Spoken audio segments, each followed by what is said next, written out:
तो आज today we are going to start with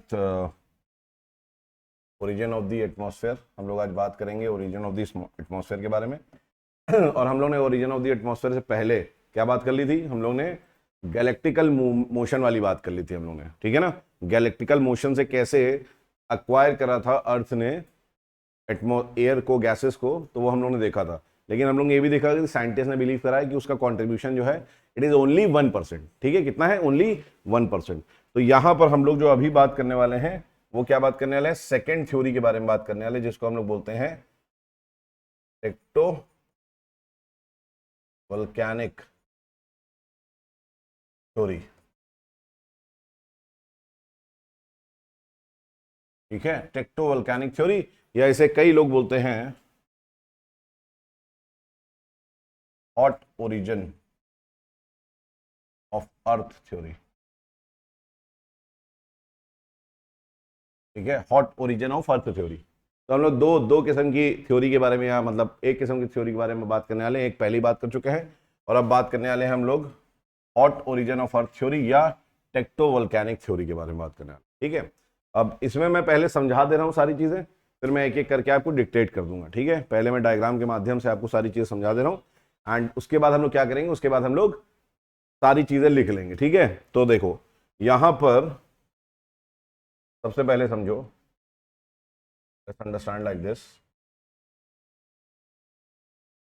ये हमारा अर्थ है, ठीक है, ये हमारा अर्थ है, और दिस इज द कोर, ये हमारा कोर है। तो हुआ क्या, इनिशियली इनिशियली हमारे अर्थ का जो टेम्परेचर था, जो इनिशियल टेम्परेचर था, प्रारंभिक तापमान जिसको आप बोलते हैं, इनिशियल टेम्परेचर ऑफ अर्थ,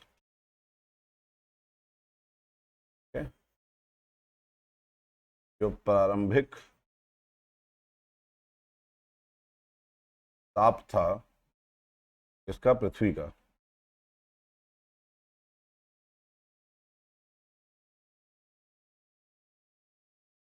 वो 8000 डिग्री सेंटीग्रेड था। तो आप बोलेंगे सर प्रारंभिक से मतलब क्या है? प्रारंभिक से आप क्या कहना चाह रहे हैं? तो आप समझ लीजिएगा कि I am talking about 4.5 billion years ago. आज से 4.5 अरब वर्ष पहले, ठीक है, आज से 4.5 अरब वर्ष पहले जो था, वो टेम्परेचर हमारे अर्थ का कितना था? हमारे अर्थ का टेम्परेचर था 8000 डिग्री सेंटीग्रेड। मतलब अर्थ जब फॉर्म हुआ था तो उसका टेम्परेचर था 8000 डिग्री सेंटीग्रेड। ठीक है, अब एक चीज समझो कि ऑब्वियस सी बात है, इतना ही टेम्परेचर, लगभग 6000 डिग्री सेंटीग्रेड के आसपास टेम्परेचर किसका है? सन का। ठीक है, सन का अगर टेम्परेचर देखेंगे तो लगभग इतना सन का टेम्परेचर है। और यहां पर अगर हम देखेंगे तो इसका टेम्परेचर और ज्यादा है। सन आज किस स्टेट में है? सूर्य हमारा जो है तारा, वो किस स्टेट में है? गैशियस फॉर्म में। किस फॉर्म में है? गैशियस फॉर्म में है, राइट। तो यहां पर ये जो अर्थ है हमारा, ये अर्थ भी किस फॉर्म में है? अर्थ भी उस समय किस फॉर्म में होगा? गैशियस। तो क्या मैं बोल सकता हूं इस समय, ठीक है, क्या मैं बोल सकता हूं कि इस टाइम पे previously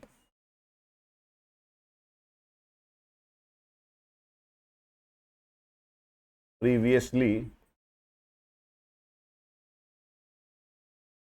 earth was in gaseous state। ठीक है, पूर्व में पृथ्वी कैसी अवस्था में थी?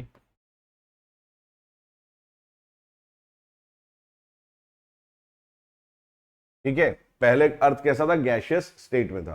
ठीक, अब गैशियस स्टेट में था तो ऑब्वियस ही बात है कि यहां पर क्यों गैशियस स्टेट में था ये भी समझना जरूरी है, या 8000 डिग्री सेंटीग्रेड जो टेम्परेचर है ये भी क्यों था ये भी समझना जरूरी है।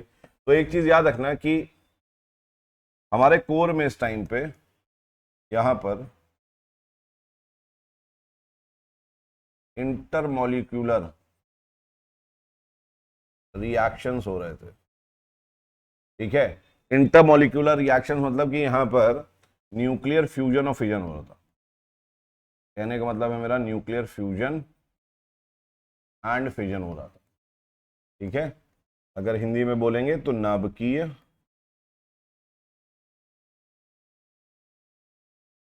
संलयन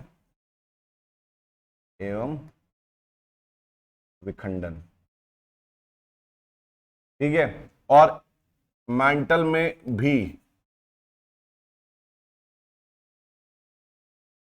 रेडियो एक्टिविज्म हो रहा था, मतलब कि यहां पर भी रेडियो सक्रिय पदार्थ थे, ठीक है। तो इस कारण क्या हो रहा था, इस कारण क्या हो रहा था कि यहां पर टेम्परेचर बहुत ज्यादा था। फिर धीरे धीरे करके, जानते हैं आप, धीरे धीरे करके हमारा जो अर्थ है वो ठंडा होने लगा, ठीक है, धीरे धीरे ठंडा होने लगा।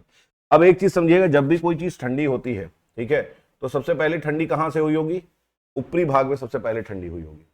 सबसे पहले ठंडी कहां हुई होगी? ऊपरी भाग में। क्यों ऐसा बोल रहा हूं? क्योंकि ऊपरी भाग से एनर्जी आराम से निकल गई होगी। ऊपर भी गर्म होगा, ऊपर भी गर्म होगा, लेकिन ऊपरी भाग में सबसे पहले एनर्जी निकलेगी। नीचे वाली एनर्जी तो नहीं निकल पाएगी, फंसी रहेगी भाई। नीचे वाले को नीचे से पूरा आना पड़ेगा, ऊपर निकलना पड़ेगा, राइट। लेकिन ऊपर वाली एनर्जी क्या हुई होगी? रिलीज हो गई होगी यहां से। और रिलीज होने की वजह से क्या हुआ? रिलीज होने की वजह से हुआ ये कि यहां पर ऊपर एक आपका क्या बन गया? एक लेयर बन गई, ठीक है। यहां पर ठंडे होने की वजह से एक लेयर बन गई, और इस लेयर को हम क्या बोलते हैं? इस लेयर को हम बोलते हैं क्रस्ट।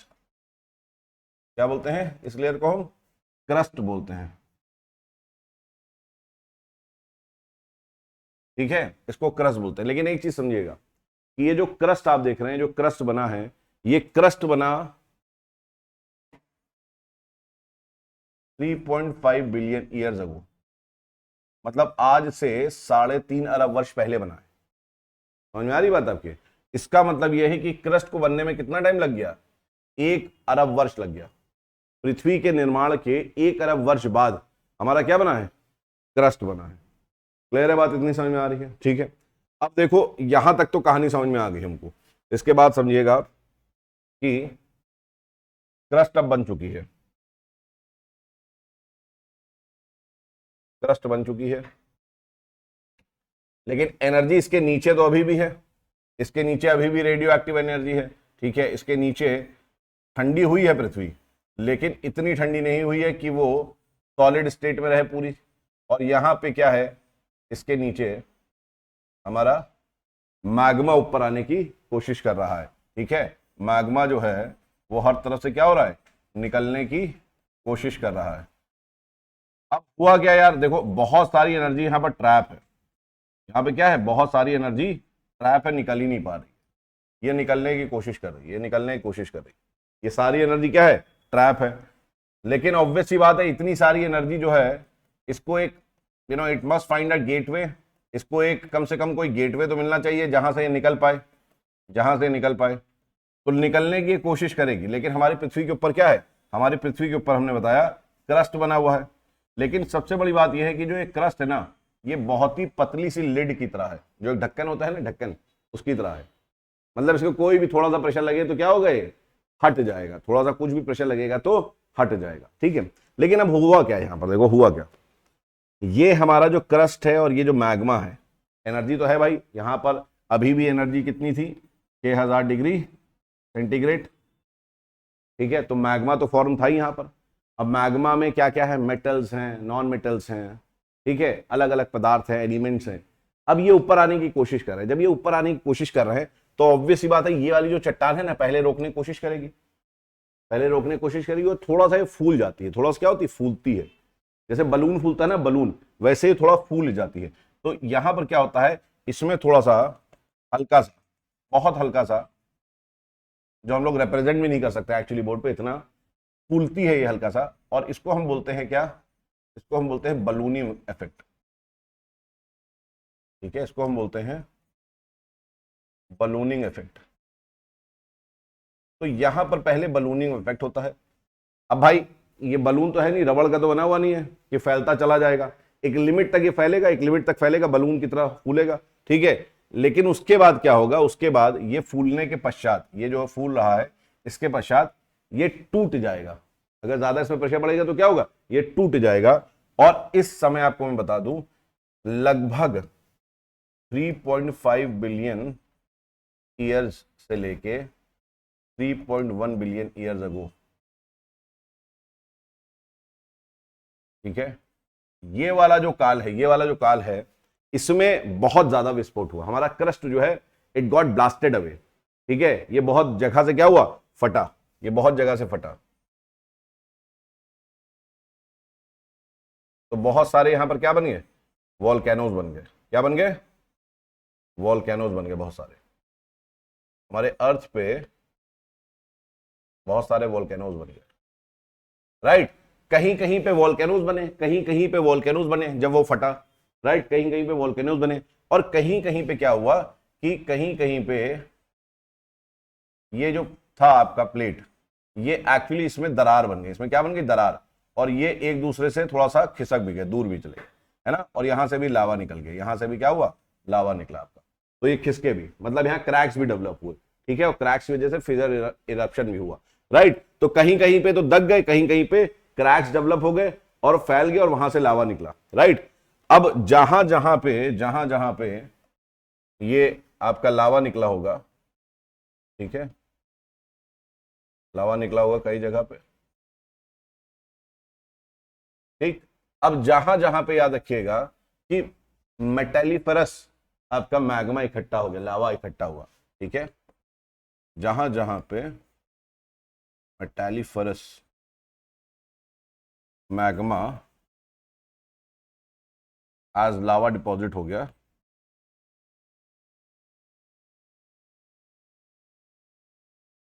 ठीक है। मतलब मेटालिफरस मतलब कि मेटल, ठीक है, जिसको बोलते हैं धातु, धात्विक जो हमारा लावा है, जहां जहां पे जमा हुआ, याद रखिएगा, जहां जहां पे हमारा ये मेटल वाला जमा हुआ, ठीक है, ये क्या कहलाता है आज की डेट में, ये रीजन बना किसका, शील्ड का।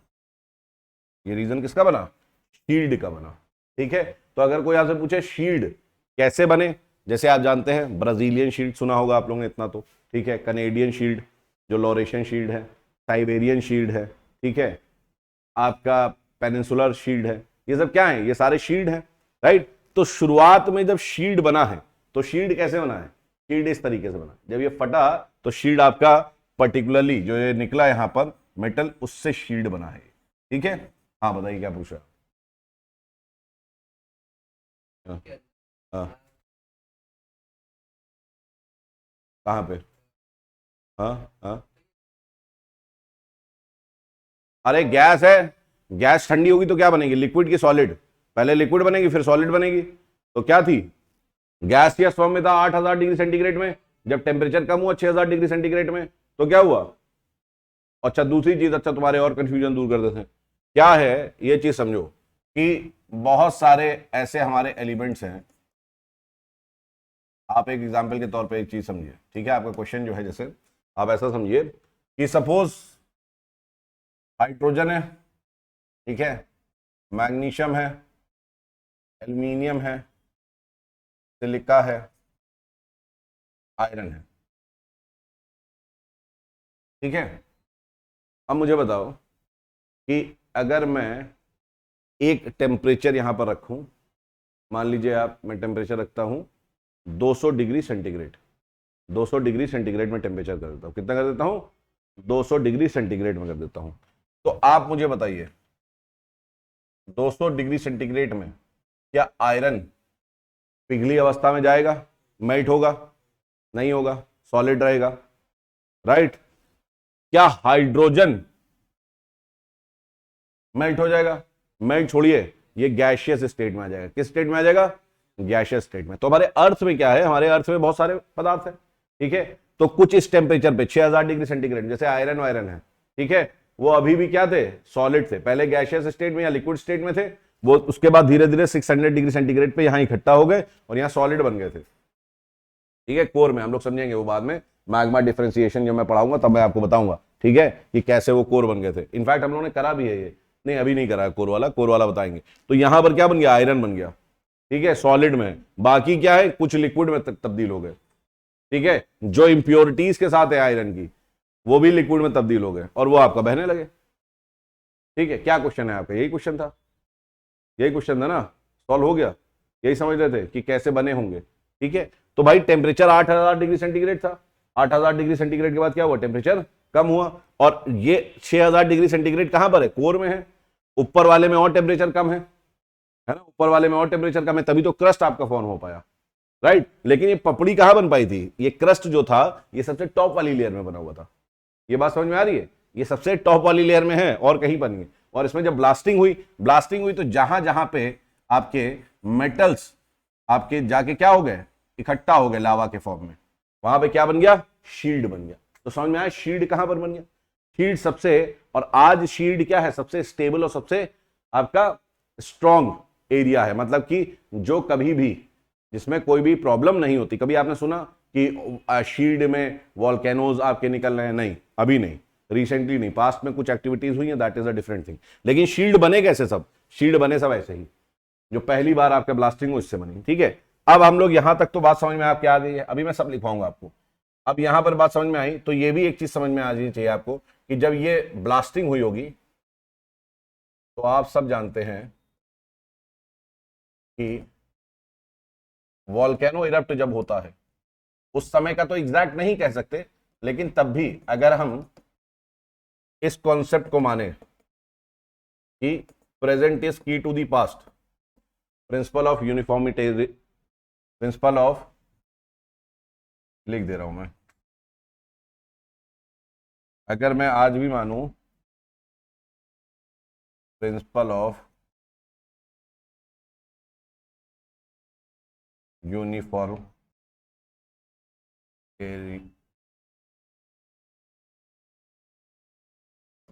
ठीक है, अगर मैं प्रिंसिपल ऑफ यूनिफॉर्मिटेरियनिज्म मानूं तो इसमें क्या कहता है, ये कहता है कि जेम्स हटन ने कहा कि present is key to the past. James Hutton साहब ने बोला present is key to the past. ठीक है, किसने बोला, जेम्स हटन ने। अगर इस थ्योरी को हम माने कि present is key to the past, तो हम ये मान सकते हैं कि प्रेजेंट आज जब हम बात करते हैं वॉल्केनिक इरप्शन, इस बेसिस पे अगर हम ये बात करें बेटा, बहुत ध्यान समझो कि आज अगर वॉल्केनिक इरप्शन होता है तो वॉल्केनिक इरप्शन में क्या निकलता है आपका, 60 से 70% ऑफ वाटर वेपर। ठीक है, देन कम्स योर गैसेस। ठीक है, तो अगर हम इसको माने तो एक चीज तो कह सकते हैं, भले ही उतने फॉर्म में ना हो रहा हो, उस लेवल पे ना हो रहा हो, लेकिन वाटर वेपर तब भी निकला होगा, गैसेस तब भी निकली होंगी, है ना। वाटर वेपर तब भी निकला और गैसेस तब भी निकली होंगी। और ये गैस निकली कहां से, ये गैस जो पृथ्वी में कैद थी वो गैस क्या हुई, रिलीज हो गई। ये गैस जो निकल रही है, ये जो गैसेस आप देख रहे हैं, राइट, ये कहां पर थी, ये पृथ्वी में थी, ये गैसेस वहां से निकल रही है। Is it clear. और इसी गैस को हम लोग क्या बोलते हैं, यही जो प्रोसेस है, जो गैस निकल रही है, इसको हम बोलते हैं क्या, डी गैसिंग। इसी को हम बोलते हैं क्या, डी गैसिंग। ठीक है, डी गैसिंग का प्रोसेस बहुत लंबा चला है यहां पर, है ना। अभी हम लोग देखेंगे बारिश हो रही है, बारिश के बाद भी वेपराइजेशन हो रहा है, तो पूरा क्या है, ये पूरा का पूरा प्रोसेस डी गैसिंग का प्रोसेस है। अब अगर जीएस पढ़ोगे तो जीएस में हम लोग अलग तरीके से छोटा सा बता देते हैं कि वाटर वेपर गिर रहा है, ऊपर जा रहा है, उसको हम डी गैसिंग करें, लेकिन वास्तव में डी गैसिंग का प्रोसेस बहुत लंबा चला। ठीक है, इस तरीके से गैसेज आपकी जो है, ये गैसेज निकली। ठीक, अब जब गैसेज निकली तो सबसे पहला एटमॉस्फेयर हमारा बना। हमारा एटमॉस्फेयर आपको बता दूं कि 3 स्टेजेस में बना है, और एक आजकल सरकास्टिक या कह लो व्यंग्य के रूप में बताया जाता है, बोला जाता है कि the 4th atmosphere is made by human. ठीक है, या मेड बाय मैन, हमने बना दिया है आज, वो भी हम लोग बात करेंगे। ठीक है, उस पर भी प्रश्न आपका आ सकता है, बन सकता है नया कोई क्वेश्चन वैसा। तो यहां पर समझिए कि फर्स्ट एटमॉस्फेयर जब बना, पहला एटमॉस्फेयर,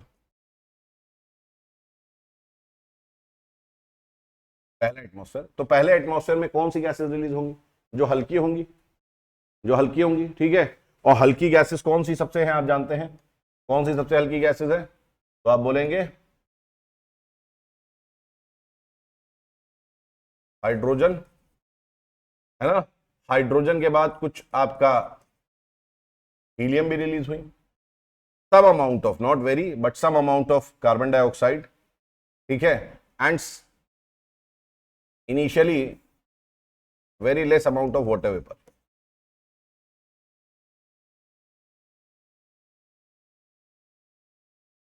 ठीक है, इनिशियली क्या हुआ आपका, वाटर वेरी लेस क्या बोलेंगे, वाटर वेपर था। ठीक है, धीरे धीरे निकलता रहा, पहले जो पहली बार में विस्फोट हुआ तो उसमें तो बहुत कम निकला, लेकिन धीरे धीरे कंटिन्यूसली प्रोसेस से आपका वाटर वेपर अक्यूमुलेट होता गया। ठीक है, अब यहां पर क्या हुआ कि हाइड्रोजन अगर आप देखेंगे तो आप लोग पता चलेगा हाइड्रोजन हीलियम हमारे एटमॉस्फेयर में सबसे टॉप में पाए जाते हैं। उसका रीजन है, और इसमें से कई सारे हाइड्रोजन तो एस्केप भी कर गए होंगे, हमारे एस्केप वेलोसिटी को उन्होंने प्राप्त कर लिया होगा। क्यों? क्योंकि अर्थ का ग्रेविटेशनल फोर्स उन पे काम ही नहीं कर रहा होगा, इतने लाइट है हाइड्रोजन। ठीक है, तो बहुत सारा हाइड्रोजन तो क्या हुआ होगा, बहुत सारा हाइड्रोजन, एक तो हाइड्रोजन आपका कहां चला गया होगा, स्पेस में चला गया होगा। कहां चला गया होगा? स्पेस में चला गया। ठीक है, और बहुत सारा हाइड्रोजन और हीलियम आपका कहां रह गया, हमारा टॉप लेयर में रह गया। इसीलिए जब अभी हम लोग करेंगे कंपोजिशन और स्ट्रक्चर के बारे में बात करेंगे जब, तो स्ट्रक्चर में आप देखेंगे कि हाइड्रोजन और हीलियम कहां पर है, टॉप में है। ठीक है, तो ये टॉप लेयर में क्यों है, ये टॉप लेयर में इसलिए है बेटा क्योंकि ये एस्केप कर गए। ये क्या हुए, ये एस्केप कर गए। ठीक है, दूसरी चीज बयोंसी भी काम करती है, उसके बारे में भी अभी बात हम लोग करेंगे। फिलहाल यहां पर हम देखें मोटा मोटा तो कार्बन डाइऑक्साइड और वाटर वेपर हमारे क्या थे, बचे हुए थे नीचे वाले एटमॉस्फेयर। हमारे अर्थ के पास नीचे कौन से थे, कार्बन डाइऑक्साइड और यहां पर वाटर वेपर था। इनफैक्ट कार्बन डाइऑक्साइड की मात्रा बहुत ज्यादा थी। ऐसा माना जाता है कि कार्बन डाइऑक्साइड उस समय जो था वो लगभग 30 से 40% था, 30 से 40% जो था वो कार्बन डाइऑक्साइड था। इसका मतलब कार्बन डाइऑक्साइड का कॉन्सेंट्रेशन बहुत ज्यादा था पहले। समझ में आ रहा है? अब हुआ क्या, अब हुआ ये कि धीरे धीरे, ये हमारा अर्थ था, धीरे धीरे क्या हुआ, गैसेस निकली और इन गैसेस में वाटर वेपर भी था। इन गैसेस में क्या था, वाटर वेपर भी था, H2O जिसको हम बोलते हैं। तो ये क्या हुआ, ये धीरे धीरे जाके ऊपर गया। जैसे जैसे आप, अर्थ हमारा बहुत गर्म है, अर्थ की सरफेस बहुत गर्म है, जैसे जैसे आप ऊपर जाएंगे तो क्या होगा, कंडेंसेशन का प्रोसेस होगा। बताओ, जैसे जैसे आप ऊपर जाएंगे तो ये जो वाटर वेपर है, यहां पर जो वाटर वेपर है ये, ठीक है, ये ऊपर जाके क्या होगा, ठंडा हो जाएगा, कोल्ड। ठीक है, और कोल्ड होने के बाद ये किस में तब्दील हो जाएगा, वाटर ड्रॉपलेट्स में। और धीरे धीरे करके क्या हुआ, धीरे धीरे करके इस तरीके से आपके क्लाउड्स बनने लगे और हमारे अर्थ को एनवलप की तरह चारों ओर से क्लाउड ने घेर लिया, चारों ओर से। और ये प्रोसेस चलता रहा, ऐसा मिलियंस ऑफ ईयर्स चलता रहा, मिलियंस ऑफ ईयर्स क्लाउड बन रहा है। ठीक है, मिलियंस ऑफ ईयर्स क्लाउड बन रहा है। ठीक है, फिर हुआ क्या कि क्लाउड से बारिश भी हुई, लेकिन ये बारिश पहले पहुंच ही नहीं पा रही थी। जो ये बारिश हो रही थी ये एक्चुअली में पहले पहुंच ही नहीं पा रही थी, क्योंकि जैसे ही अर्थ सरफेस के पास आ रही थी, जो बूंदे आ रही थी अर्थ सरफेस के पास, वो गर्म होकर फिर से क्या हो रही थी, रीइवैपोरेट हो जा रही थी, फिर से वापस ये चली जा रही थी, ये रीइवैपोरेट हो जा रही थी। मतलब कि वाष्पीकरण का फिर से हो जा रहा था, पुनः वाष्पीकरण के कारण ये वापस बादल बन गए। इसके कारण हुआ क्या, इसके कारण हुआ ये कि जो बादल का थिकनेस बना, वो बादल की थिकनेस क्या होती गई, बहुत ज्यादा होती गई। ठीक है, ये बादल की थिकनेस क्या हुई बेटा, ये बादल की थिकनेस जो है ये बहुत डीप हो गई, बहुत घने बादल बन गए, बहुत डीप हो गए। ठीक है, अब धीरे धीरे ऑब्वियस ही बात है, बहुत आपका क्या होगा, ये क्लाउड्स जब इस पे छा गए, जब क्लाउड्स इस पे छा गए, ठीक है, तो क्या हुआ कि सन की रेज भी इसमें पड़ना कम हो गई।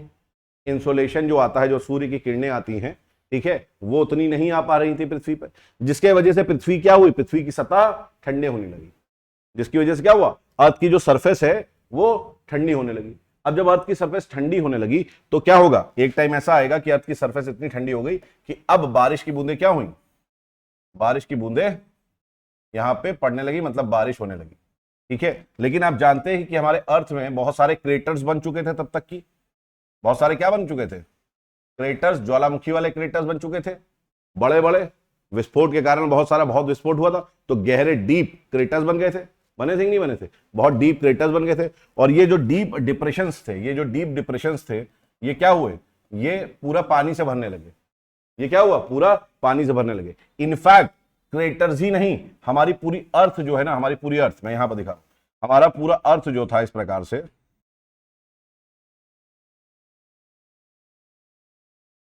पूरा अर्थ जो है वो पूरा का पूरा सबमर्ज कर गया, किसमें, पानी से। तो जितने वॉल्केनिक पीक्स थे, ठीक है, वो सब भी क्या हुए, वाटर से, वाटर के नीचे सबमर्ज कर गए, वाटर के नीचे सबमर्ज कर गए। इस फेज को हम बोलते हैं डेल्यूज फेज। ठीक है, डेल्यूज। इस फेज को हम क्या बोलते हैं? डेल्यूज फेज बोलते हैं।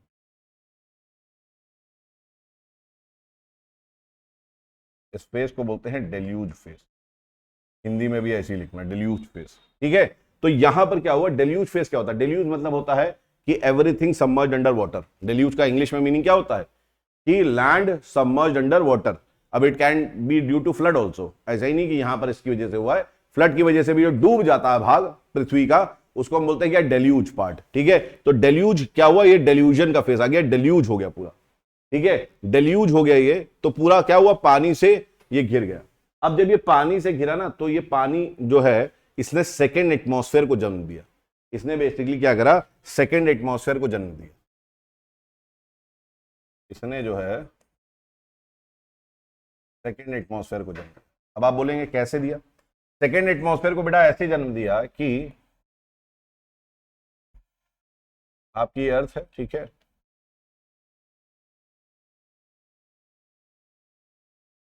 इसमें ये वाला पार्ट्स जो थे आपके वो पूरा डूब चुके थे पानी से, पानी में डूब चुके थे, राइट। हुआ क्या कि आप जानते हैं या नहीं भी जानते हो तो समझ लो कि जो कार्बन डाइऑक्साइड है, कार्बन डाइऑक्साइड ये वाटर के साथ मिलकर घोल बना लेता है, कार्बोनेट का।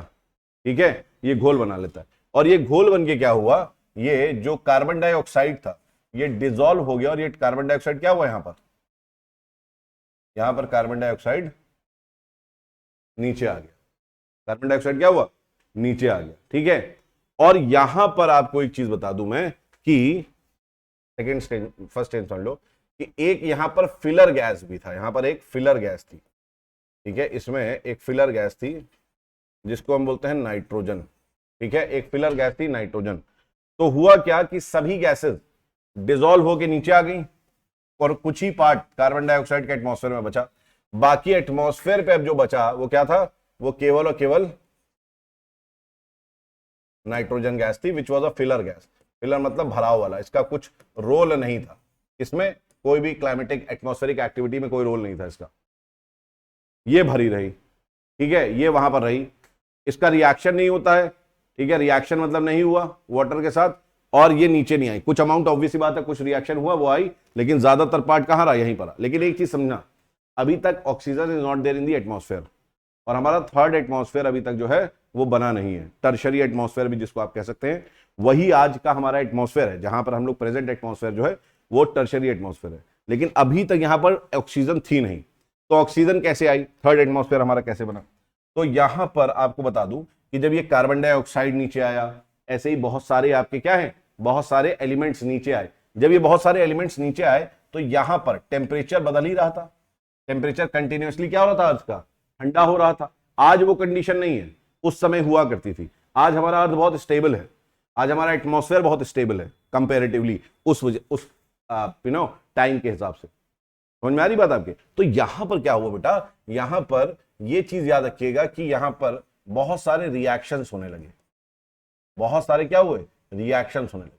और अभी तक लाइफ आई नहीं थी हमारे अर्थ पे, अभी तक लाइफ हमारे अर्थ पे आई नहीं थी। और सबसे पहली जो लाइफ आई वो एक्चुअली आई कहां पर? वो आई हमारे वाटर में ही, ओशंस में ही, या आप कह सकते हो ये जो डूबा हुआ पार्ट था इसी में, ओशंस में सबसे पहले यहां पर साइनोबैक्टीरिया आया, जो कि वास्तव में एनारोबिक बैक्टीरिया था। मतलब जिसको जो है कोई जरूरत नहीं ऑक्सीजन की। ठीक है, अवायवीय बैक्टीरिया जिसको हम बोलते हैं, क्या बोलते हैं? अवायवीय बैक्टीरिया। भाई उस समय ऑक्सीजन तो था नहीं, ठीक है, तो ये बैक्टीरिया जो आया होगा ये ऑब्वियस सी बात है एनारोबिक रहा होगा, मतलब कि इसे ऑक्सीजन की जरूरत नहीं होगी। अवायवीय मतलब होता है जिसको ऑक्सीजन की जरूरत नहीं होती है। ठीक है, ये आप कह सकते हैं it was like a green blue algae, ये ग्रीन ब्लू एल्गी की तरह था, जैसे आपका हरा नीले शैवाल होता है, हिंदी में अगर आप समझेंगे हरे नीले शैवाल, तो हरे नीले शैवाल की तरह था, ग्रीन ब्लू एल्गी की तरह था। समझ में आ रही बात यहां पर? ठीक है, ग्रीन ब्लू एल्गी की तरह था। अब इसमें क्या हुआ कि ग्रीन ब्लू एल्गी जो था इसमें एक पिगमेंट था दैट वाज क्लोरोफिल। ठीक है। और क्लोरोफिल पहली बार इसमें था। जब क्लोरोफिल एक्चुअली क्लोरोफिल पे सनलाइट पड़ती है, ठीक है, तो क्या होता है, प्रक्रिया होती है एक, जिसको आप बोलते हैं हिंदी में प्रकाश संश्लेषण और इंग्लिश में बोलते हैं फोटोसिंथेसिस। क्या बोलते हैं आप लोग? फोटोसिंथेसिस बोलते हैं।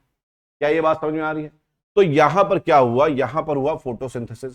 फोटोसिंथेसिस में आप जानते हैं क्या होता है, कार्बन डाइऑक्साइड और जो वाटर है, ठीक है, ये दोनों रिएक्ट करके क्या करते हैं, ये दोनों रिएक्ट करके हरे नीले शैवाल के लिए उसने फूड बनाया। क्या बनाया?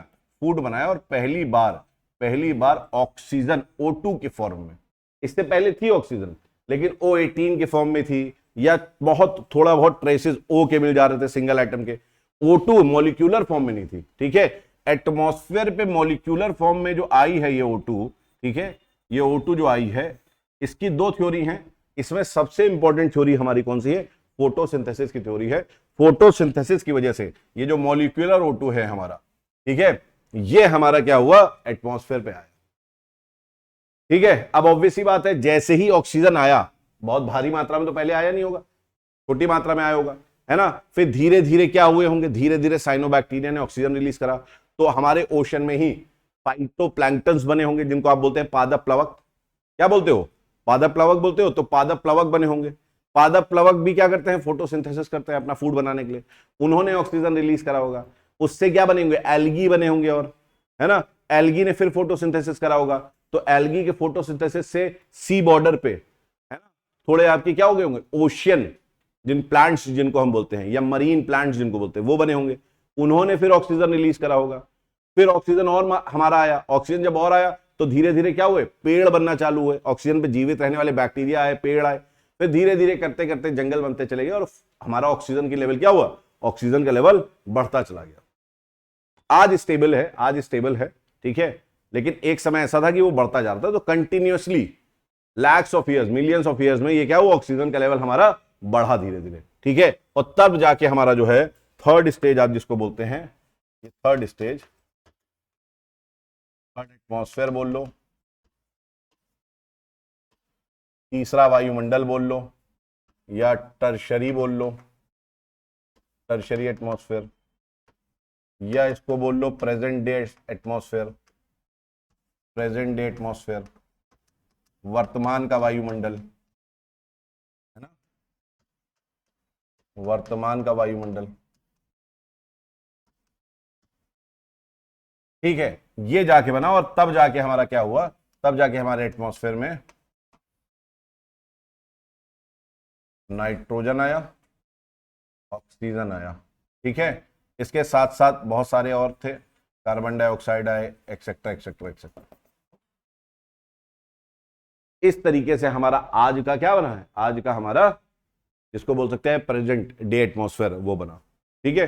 तो थर्ड, जिसमें हम लोग जो एटमॉस्फेयर देख रहे हैं, वो कौन सा एटमॉस्फेयर है, थर्ड एटमॉस्फेयर। इनफैक्ट अगर आप देखें सही से, तो हमारा एक, आपको यहां पर थोड़ी जानकारी वाली बात मैं लिखवाऊंगा, अभी बाद में हम लोग आएंगे तो यहां पर कार्बन डाइऑक्साइड जब करेंगे तब बात करेंगे, लेकिन अभी समझ लो कि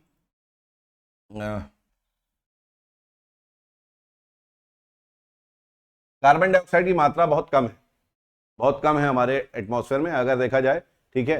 तो वो 0.38 से ऊपर हो चुकी है अब, पहले हुआ करती थी 0.32, ठीक है। लेकिन अब क्या है, अपडेटेड अगर जानोगे फिगर, तो आईपीसीसी के हिसाब से वो 0.32 को पार कर चुकी है पहले से, ठीक है। अगर हम लोग देखेंगे तो यहां पर अगर मैं ईयर लिख लूं, तो ये 1900 2000,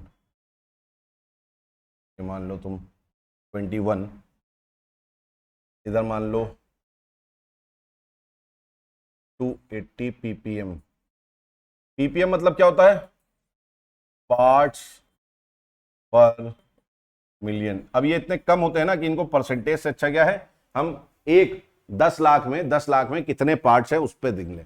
तो 10 लाख अगर हमारा क्या है, अगर हम इसको कंसीडर करें, गैस है 10 लाख गैस, तो 10 लाख गैस में हमारी कार्बन डाइऑक्साइड कितनी है, 280 ppm।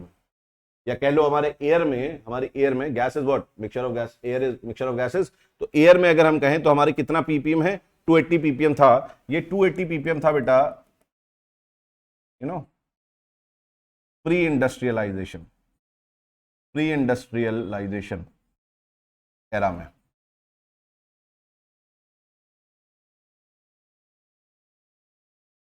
ठीक, मतलब कि आपका प्राक औद्योगिकरण एरा से पहले कब स्टार्ट हुआ था? तो आप जानते हैं 1776 में ये स्टार्ट हो चुका था ब्रिटेन में। ठीक है, ब्रिटेन में। तो इस टाइम पे अगर आप देखेंगे तो हमारा CO2 की अगर हम बात करें, ठीक है, तो CO2 का पीपीएम कितना था इस समय? कितना था? ठीक है,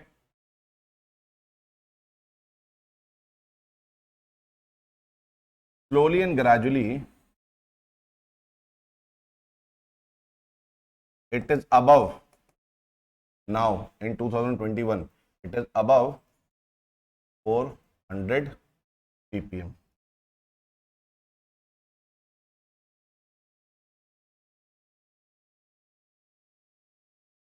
it is above plus 400 ppm।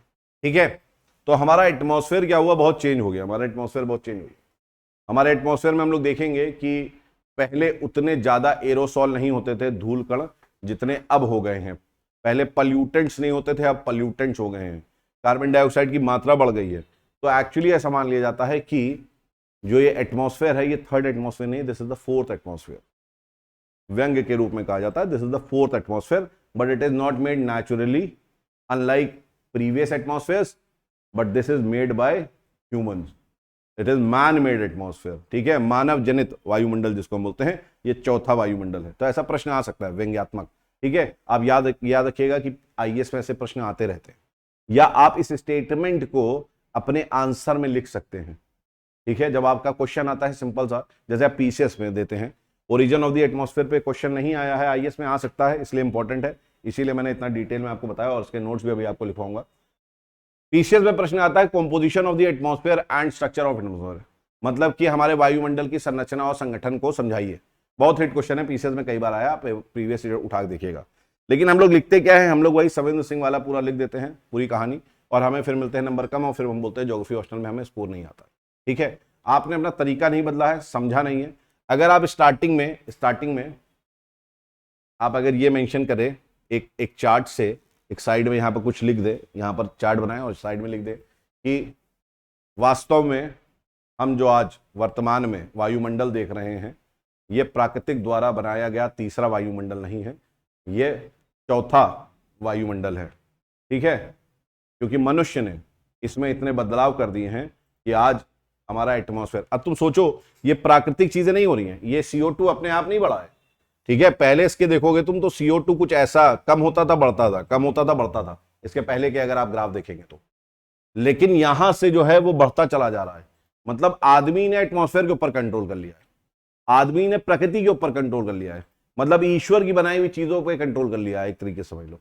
ठीक है, तो हम लोग देखेंगे पॉसिबिलिज्म, डिटर्मिनिज्म, ये सब कॉन्सेप्ट भी तुम्हारा ह्यूमन ज्योग्राफी में आएगा, वो सब यही बात करता है। ठीक है, तो हमने देखिए क्या करा, हमने यहां पर कंट्रोल कर लिया, तो हम वहां लिख सकते हैं इंट्रोडक्शन में। तो आज जब हम जिस वायुमंडल के बारे में यहां पर समझाने जा रहे हैं, वो हमारा बनाया हुआ चौथा वायुमंडल है, और उसके अलग अलग परिणाम देखने को आज हमें वर्तमान में मिल रहे हैं। इस तरीके से जब अपने आप आंसर को प्रेजेंट करते हैं तो इट लुक्स वेरी गुड, और लगता है कि हाँ बंदे को नॉलेज है। एक आपने चार्ट बनाया, एक चार्ट बना के आपने प्रेजेंट करा और यहाँ पर 4 लाइन लिख दी, एंड इंट्रोडक्शन आपका हो गया। बड़ा अच्छा लगेगा उसको भी, हाँ यार कंपोजिशन की बात हुई, लेकिन लड़के को मालूम है। ठीक है, एक तो लड़के को मालूम है कि 3 एटमॉस्फेयर हमारे हैं, आपने एक लाइन से मेंशन कर दिया कि हमारे थर्ड एटमॉस्फेयर है। कॉपी जो चेक करा उसको कहा ठीक है, इसको ये आइडिया कि हमारा थर्ड एटमॉस्फेयर है। दूसरा है, आपने जब ये चार्ट बना दिया तो उसको ये भी मालूम है तुम करंट से जुड़े हुए हो, तुम आईपीसीसी का बता रहे हो कि एज पर आईपीसीसी ये ऐसा ऐसा हो रहा है, तो उसको भी लगेगा हाँ करंट ओरिएंटेड है। और फिर आप बता रहे हैं कि जो हमारा एटमॉस्फेयर है उसमें क्या क्या चीजें हो रही, समझ में आ रही बात तुम्हारे? तो जब ये सब करोगे ना तब जाके तुम्हारे आंसर अच्छे होंगे, अदरवाइज आंसर अच्छा नहीं। ठीक है, तो आप हेडिंग डालिए अपना ओरिजिन ऑफ द एटमॉस्फेयर और लिखिए 4.5 billion years ago, 4.5 billion years ago the temperature of the earth was very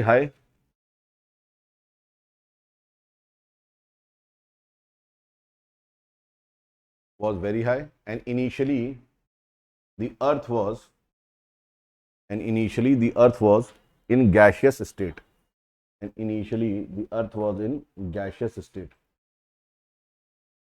आज से 4.5 बिलियन वर्ष पूर्व आज से 4.5 बिलियन वर्ष पूर्व पृथ्वी का तापमान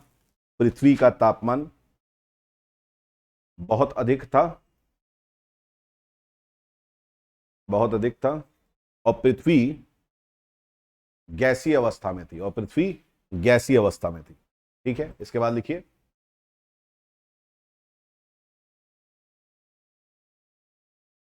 since the energy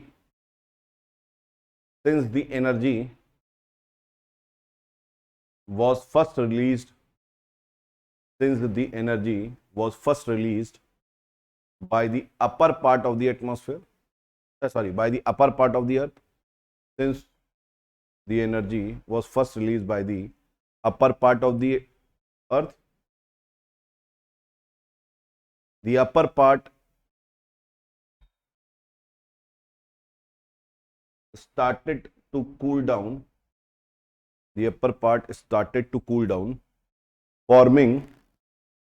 forming the crust,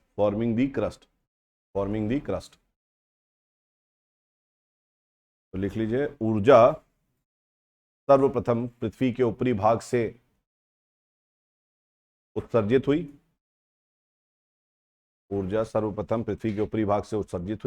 जिसके कारण पृथ्वी का ऊपरी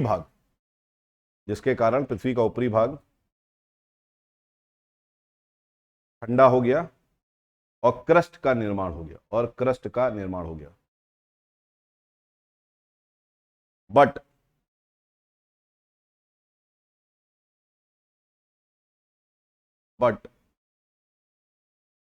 the temperature at the core was still 6000 degree centigrade. परंतु अभी भी कोर का तापमान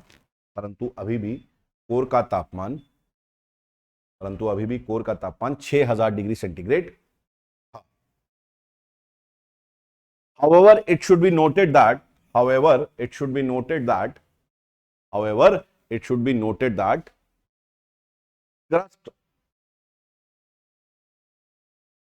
formed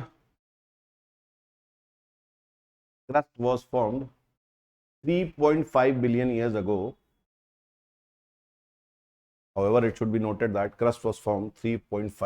years ago. Which means that it took almost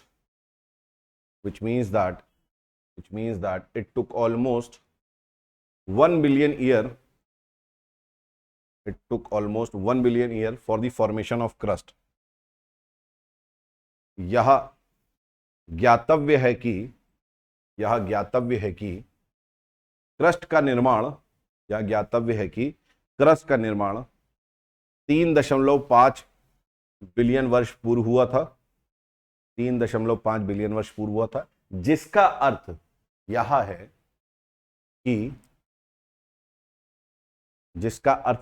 कि क्रस्ट के निर्माण में 1 बिलियन वर्ष लग गए थे।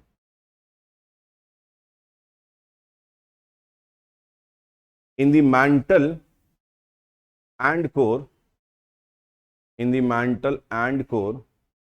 radioactivism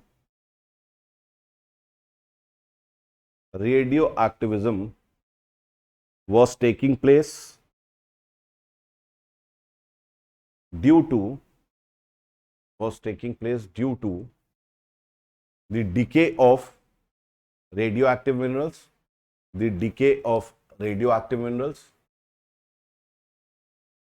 mantle और कोर में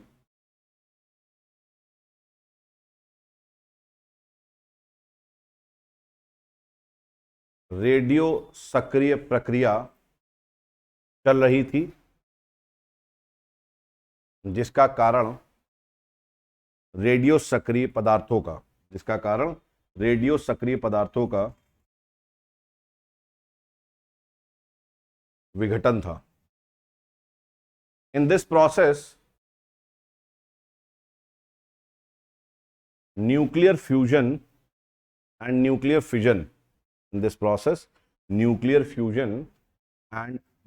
fission were happening, and because of which huge amount of energy was released as a product. Huge amount of energy was released as a product. इस कारण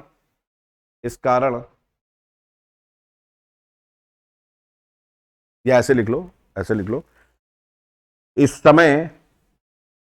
समय नाभिकीय संलयन और नाभिकीय विखंडन की प्रक्रिया चल रही थी,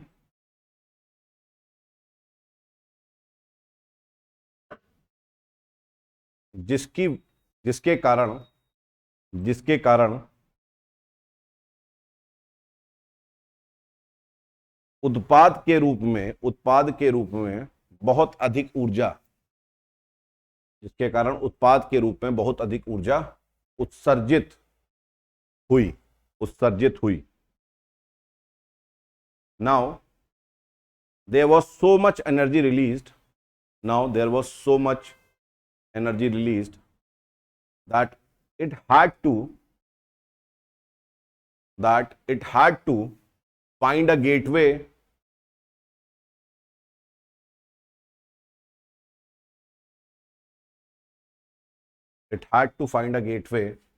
to escape.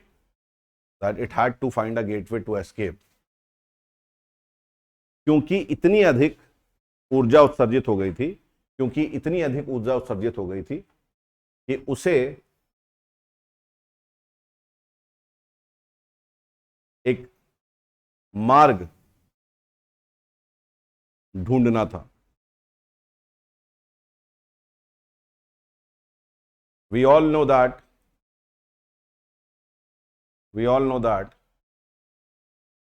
crust was resting like a thin lid over huge pile of magma. We all know that the crust was resting as a thin lid. Over a huge pile of magma.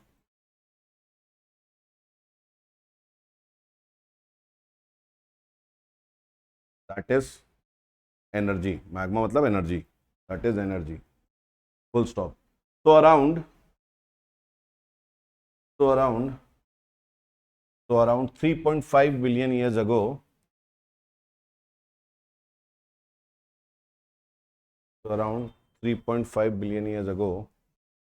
the crust started to blast away from many places.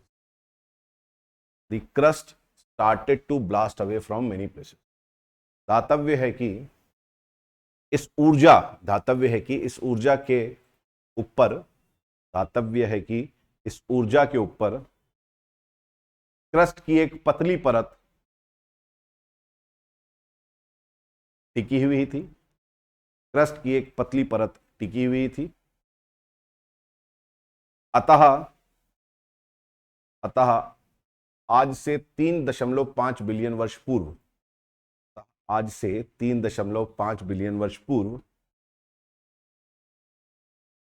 विभिन्न स्थानों से crust में विस्फोट हुए। ठीक है, यहां तक बात सबके समझ में आ गई है? ठीक है, इसके आगे लिखिए।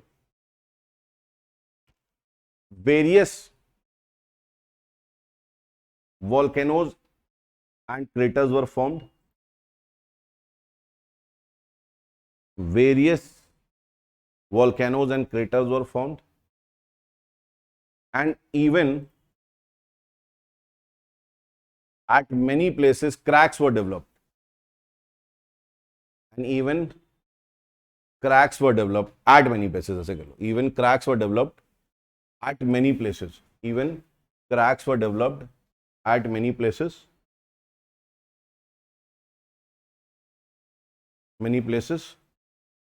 as the earth was experiencing the ballooning effect, as the earth was experiencing the ballooning effect, विभिन्न स्थानों पर ज्वालामुखी एवं क्रेटरों का निर्माण हुआ, और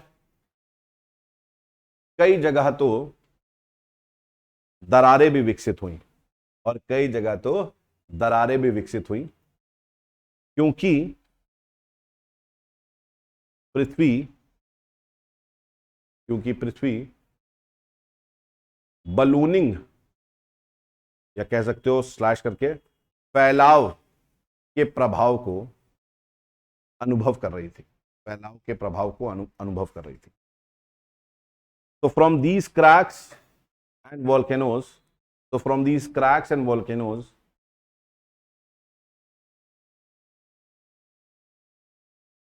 lava was coming out. So from these cracks and volcanoes, lava was coming out. अतः इन दरारों से और ज्वालामुखी से लावा लगातार बाहर निकल रहा था। अब लिखिए, from 3.5 billion years ago to 3.1 billion years ago, 3.5 billion वर्ष पूर्व से 3.1 बिलियन वर्ष पूर्व, लिख लो, लिखिए यहां पर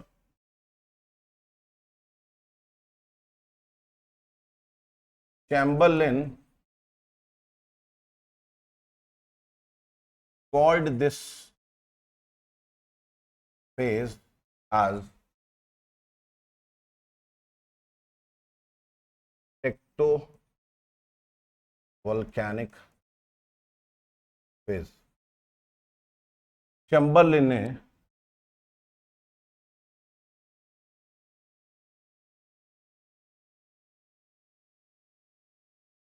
इस चरण को टेक्टोवल्केनिक चरण कहा, एवं इस पीरियड को, इस काल को द ग्रेट टेक्टोवल्केनिक एज का, इवन ऐसे लिख लो, and the age was called the great tectovolcanic age, and the age was called the great tectovolcanic age। तो कोई आपसे पूछेगा ग्रेट टेक्टोनिक वोल्केनिक एज पे अगर आ गया लिखने के लिए कि शॉर्ट नोट लिखना होगा आपको, अगर है ना 150 शब्दों में, तो क्या लिख सकते हो ग्रेट टेक्टोवोल्केनिक एज पे? अब क्या इतने काबिल हो गए हो कि अब लिख सकते हो? समझ गए हो क्या मैंने कहानी बताई है? आपको कुछ नहीं लिखना, जो मैंने बताया है उसी को आपको पूरा क्या करना है, यहाँ पर उतार देना है, ठीक है। ये वो एज है जहां पर टेक्टोनिक एक्टिविटीज, टेक्टोनिक मतलब होता है खिसकना क्रस्ट का, ठीक है, और वोल्केनिक मतलब जहां से बहुत वोल्केनोस निकल रहे हो, ठीक है। तो याद रखिएगा कि tectovolcanic age, the great tectovolcanic age, Chamberlain ने इसको बोला था। तो अगर क्वेश्चन आता है इस पे आपका शॉर्ट नोट्स पे आईएएस में, तो आप इसमें लिख सकते हैं अब, ठीक है, इसमें लिख सकते हो। ये सब चीजें जो है ना आपको ये बेसिकली मिलती नहीं है आपको नॉर्मल बुक्स में, ठीक है, इसलिए मैंने लिखवा दिया है कि पेपर में आ सकता है, सिलेबस का पार्ट है आपका। अब लिखिए इसी के आगे, मैग्मा एंड गैसेस वर, ऐसे लिखो, magma and gases came out from, magma and gases came out from these crack, इन दरारों से मैग्मा और गैस निकली।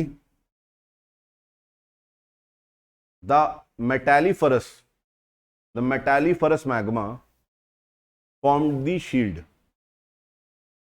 और मेटालिफरस मतलब मेटल युक्त या धातु युक्त, हिंदी में लिख लो, अर्थात धातु युक्त मैग्मा ने शील्ड का निर्माण करा। किसका निर्माण करा? शील्ड का। तो याद रखिएगा, जो मेटालिफरस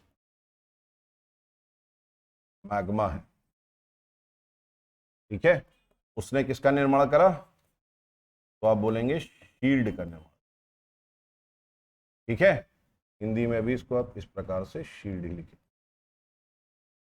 शील्ड जो है वो भाग है पृथ्वी का, ये हम लोग बाद में पढ़ेंगे जब हम लोग जियोलॉजिकल पार्ट पढ़ेंगे। तो शील्ड वो भाग है पृथ्वी का जो बहुत ठोस है, स्टेबल है, ठीक है, बहुत स्थायी है, जिसमें भूकंप नहीं आते हैं। ये वो भाग है पृथ्वी का, बहुत ठोस, बहुत स्टेबल भाग है। ठीक है, इसके बाद लिखिए द गैसेस। अब जो एक या अच्छा हाँ, एक चीज और आपको बताई नहीं थी यहां पर, समझो ये चीज। अब जो ये गैसेस निकल रही हैं, ये गैसेस तो बहुत हल्की हैं। इन गैसेस को क्या होना चाहिए था? चला जाना चाहिए था, एस्केप कर जाना था स्पेस में, लेकिन नहीं करा। क्यों? क्योंकि पृथ्वी का एक ग्रेविटेशनल पुल है। ठीक है, पृथ्वी की क्या है? गुरुत्व बल, उसकी गुरुत्वाकर्षण शक्ति है, जिसके कारण उसने क्या करा? गैसेस को बांध के रखा। ठीक है, और ऐसा माना जाता है, इसमें अलग अलग विवाद हैं, अलग अलग वो है फिगर्स हैं, तो ऐसा माना जाता है कि कुछ लोग 3200 बोलते हैं, कुछ लोग 3500, कुछ लोग इसी के पास, अलग अलग ज्योग्राफर्स अलग अलग बताते हैं, कोई फिक्स नहीं है। कहते हैं हमारा इतना पृथ्वी का क्या है, इतनी दूर तक 3200 किलोमीटर या 3500 किलोमीटर तक हमारी पृथ्वी की ग्रेविटेशनल पुल है। ठीक है, इतना हम मानते हैं, राइट, 3200 से लेके 3500। ठीक, तो बेसिकली क्या हुआ? बेसिकली हुआ ये कि ये जो गैसेस थी ये 3200 किलोमीटर के बाहर नहीं जा पाई, उतना उससे ज्यादा एस्केप नहीं कर पाए। ठीक है, तो these gases were held by the gravity of earth, है ना। तो यहां लिख लो the gases were held by the gravitational field of the अर्थ।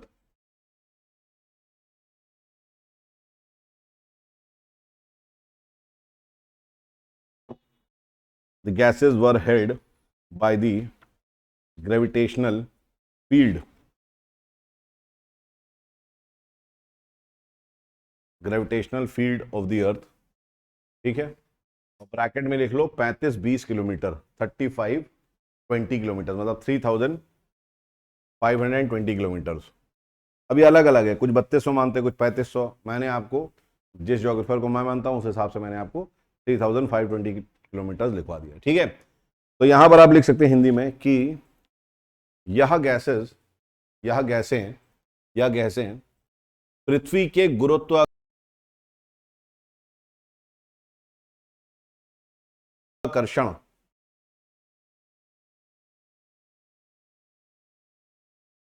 क्षेत्र के कारण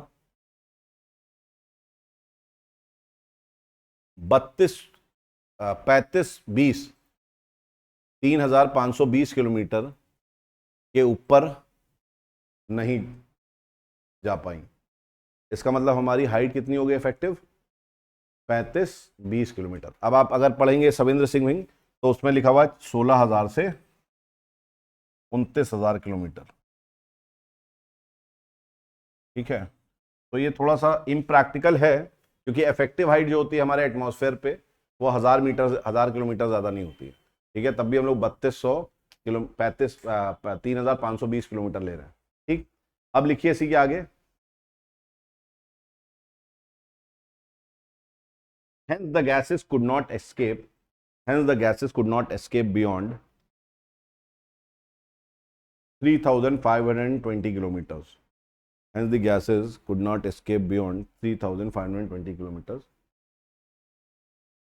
Thus atmosphere came into existence. Thus atmosphere came into existence. Thus atmosphere came into existence. यह गैसें 3,520 20 किलोमीटर के ऊपर नहीं जा पाई, जैसे मैंने बताया। अतः वायुमंडल अस्तित्व में आया, अतः वायुमंडल अस्तित्व में आया। ठीक है, वायुमंडल अस्तित्व में आया। इसके बाद लिख लो, thus it can be said, thus it can be said, thus it can be said, thus it can be said that most of the gases present in the atmosphere today, most of the gases present in the atmosphere today came from the Earth's interior in the form of degassing. Came from the Earth's interior, came from the Earth's interior in the form of degassing. अतः यह कहा जा सकता है कि, अतः यह कहा जा सकता है कि वर्तमान में उपस्थित गैसें, वर्तमान में उपस्थित गैसें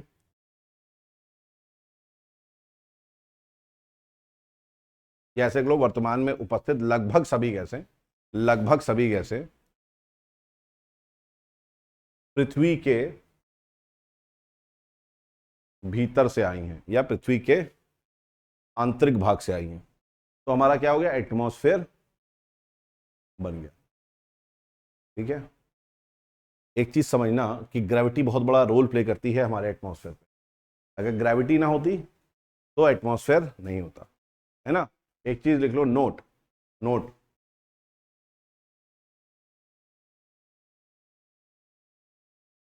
similar tectovolcanic eruptions took place, similar tectovolcanic eruptions took place on the surface of moon as well, on the surface of moon as well, and as a result,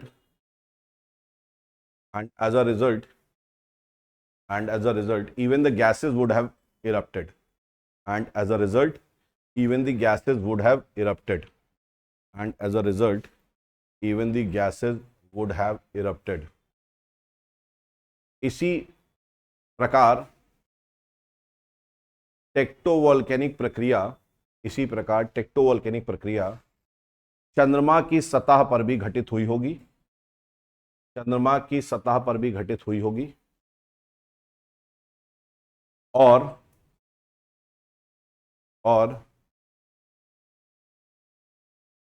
वहां पर भी गैसों का उत्सर्जन हुआ होगा, और वहां पर भी गैसों का उत्सर्जन हुआ होगा। अब अगर आप देखेंगे तो मून में, अगर मून की स्टडी हम लोग करते हैं सरफेस की, तो बहुत बड़े बड़े क्रेटर नजर आते हैं हमको, बहुत बड़े बड़े क्रेटर नजर आते हैं। इसका मतलब क्या है, इसका मतलब है कि वहां पर भी ऐसी एक्टिविटी, टेक्टोवोल्केनिक एक्टिविटी हुई होगी। But since the gravitational pull of the moon is 1/6 of what earth has, वो अपने गैसेस को, हल्की गैसों को रोक नहीं पाई, और वहां से गैसेस क्या हो गई, एस्केप कर। ठीक है, नहीं तो अदरवाइज मून का भी एटमॉस्फेयर होता। तो क्या मून का एटमॉस्फेयर है अब? तो क्या मून में लाइफ पॉसिबल है? वो अलग बात है, शाहरुख खान ने फ्लैट ले लिया है, that is a different thing, और भी बहुत सारे बिलियनियर ने फ्लैट ले लिया, वहां पर प्लॉट ले लिया, नॉट फ्लैट, प्लॉट ले लिया है, फ्लैट तो अभी बना नहीं है। तो क्या वहां पर हम रह सकते हैं maximum up to 1 year if we have oxygen supply apply, है ना, चैम्बर बना दो ऑक्सीजन का, then otherwise you can not create the atmosphere over there. Why? Because there is no gravity pull, gravitational pull है ही नहीं वहां पर, गुरुत्वाकर्षण बल है ही नहीं वहां पर, और क्योंकि गुरुत्वाकर्षण बल चंद्रमा में है नहीं, इसलिए वहां कभी वायुमंडल बनेगा नहीं, और कभी वायुमंडल बनेगा नहीं तो कभी भी क्या वहां जीवन संभव है? हो सकता है कि एनएरोबिक बैक्टीरियाज हो सकता है वहां पर क्या हो, आपके अवायवीय जो जीवाणु हो वहां पर हो, जो बिना ऑक्सीजन के जीवित रहते हैं, जैसे यहां पर भी है। अगर आप देखेंगे, आज देखेंगे तो अवायवीय बैक्टीरिया आपको नॉर्मल नजर नहीं आएंगे, नॉर्मली आपको नजर नहीं आएंगे। कहां नजर आएंगे? ग्लेशियर्स में नजर आएंगे, कहाँ नजर आएंगे? वॉल्केनो के पास एकदम नजर आएंगे, या आपके पेट के अंदर नजर आएंगे। उनका एग्जिस्टेंस अर्थ से खत्म हो गया है ऑलमोस्ट, मतलब लेकिन कहाँ है? बहुत एक्सट्रीम कंडीशन में है, ठीक है। लेकिन ऐसा अगर हम मान भी ले तो वहां पर मैक्सिमम जो नॉर्मल लाइफ है, that normal life would not be possible on the surface of the moon, ठीक है। तो लिख लो सिंस, ये तो मैं मालूम होना चाहिए, ये ऐसे लिख लो, but due to 1/6 of the earth's gravity, but due to 1/6 of the earth's gravity, but due to 1/6 of the earth's gravity, the gases were not being held, the gases were not being held, but पृथ्वी के 1/6 भाग गुरुत्व बल होने के कारण, but पृथ्वी के 1/6 भाग, but 1/6 भाग गुरुत्व बल होने के कारण वहां गैसें रुक नहीं पाई, वहां गैसें रुक नहीं पाई, ठीक है। तो ऑल्दो क्रेटर्स कैन, देखो मत, although craters can be seen but there is no atmosphere, है ना। तो आप लिख सकते हैं hence there is no atmosphere, अतः वहां कोई वायुमंडल नहीं है,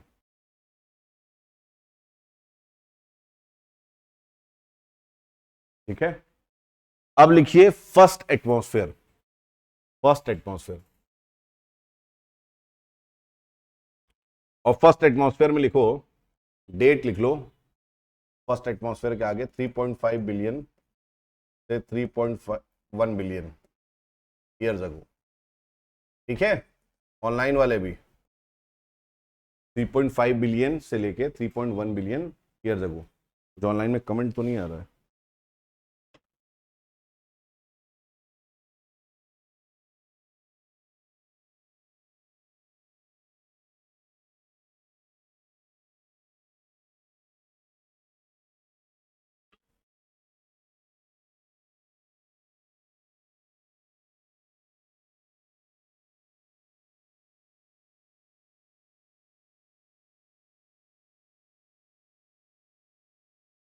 चलिए, तो यहां पर अगर हम लोग देखेंगे तो हम लोग को ये कहानी पूरी समझ में आ गई। तो अब यहां पर लिखिए 3.5 बिलियन से 3.1 बिलियन ईयर्स अगो, और इसमें गैसेज लिख लो, hydrogen, helium, carbon dioxide, water vapour. पहले एटमॉस्फेयर में हमारी मेजर गैसेज पहले एटमॉस्फेयर में जो थी वो थी हाइड्रोजन, हीलियम, कार्बन डाइऑक्साइड और water vapour. Hydrogen, helium, carbon dioxide और वाटर वेपर,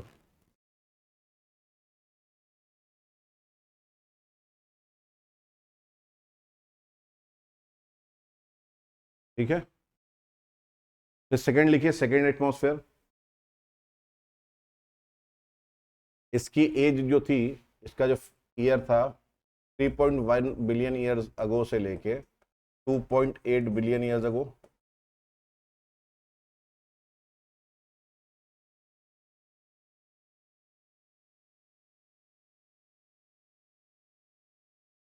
तो इसमें लिखिए majority of the filler gas nitrogen, पहली gas, majority of the filler gas nitrogen.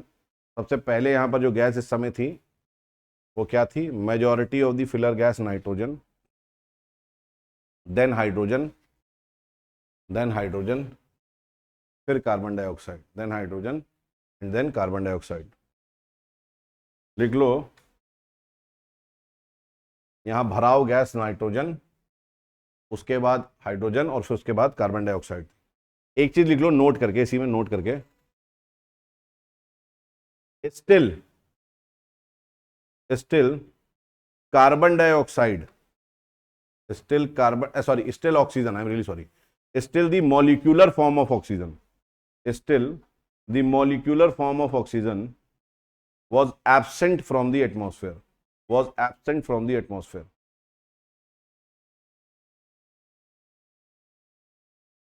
अभी भी वायुमंडल में आणविक ऑक्सीजन, मतलब O2 ब्रैकेट में लिखना, आणविक ऑक्सीजन O2 का अभाव था, ठीक है। इसके आगे लिखो, इसी में सेकंड स्टेज में लिखो, सेकंड एटमॉस्फेयर में, however however, the accumulation of water vapor in the atmosphere continued. However, the accumulation of water vapor in the atmosphere continued, and its condensation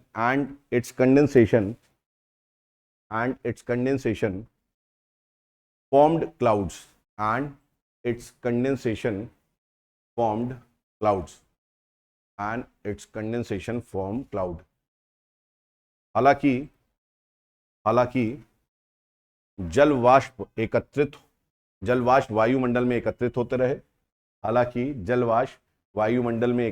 रहे, और इनमें संघनन की प्रक्रिया हुई, जिसके कारण बादलों का निर्माण हुआ, फिर लिखिए, these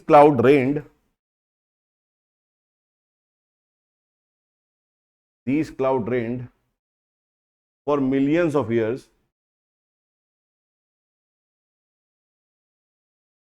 as it surrounded the earth from all the sides. These clouds rained for millions of years as it surrounded the earth for millions of years.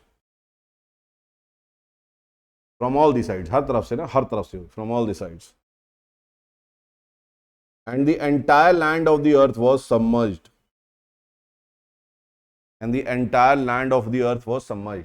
ठीक है, तो यहां पर लिख लो तुम लोग क्या, कि पूरी पृथ्वी बादलों से घिरी हुई थी, जिसके पश्चात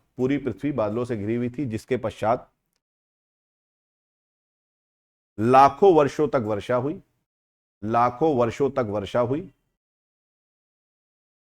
और परिणाम स्वरूप पृथ्वी की संपूर्ण भूमि जलमग्न हो गई। और इस एज को हमने क्या बोला, डेल्यूज एज, या एज ऑफ डेल्यूज। और इस काल को हमने डेल्यूज काल बोला। डेल्यूज का अर्थ लिख लेना यहां पर, डेल्यूज का अर्थ लिख लो ब्रैकेट में, flooding of land by water, या ड्रेंचिंग रेन। ड्रेंचिंग मतलब कि पूरा जो डुबो दे हर चीज को, ऐसी बारिश। Flooding of rain, flooding of the land, और स्लैश करके लिख लो ड्रेंचिंग रेन। ठीक है, तो सेकेंड फेज में हमने देखा क्या हुआ, सेकेंड फेज में पूरा हमारा ये पानी से डूब गया। इसके आगे लिखो, with this almost all the gases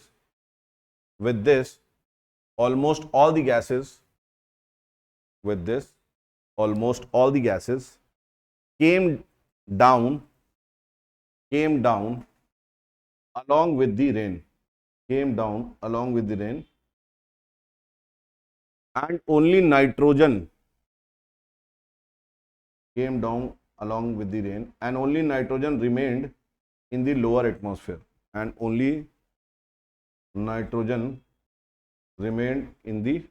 lower atmosphere, इस वर्षा के साथ सभी गैसें लगभग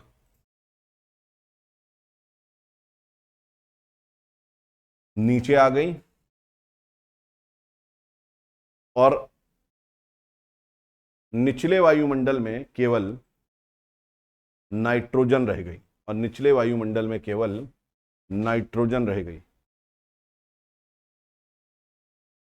फुल स्टॉप।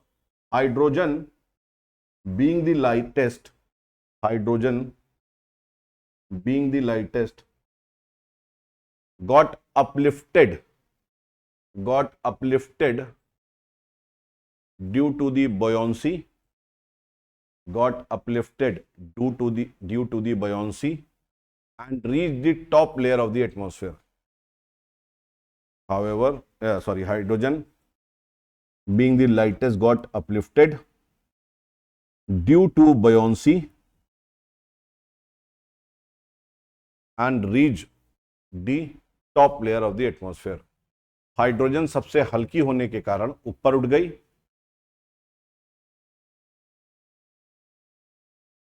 ब्रैकेट में लिख लो प्लवनशीलता के कारण, ब्रैकेट में लिख लो प्लवनशीलता।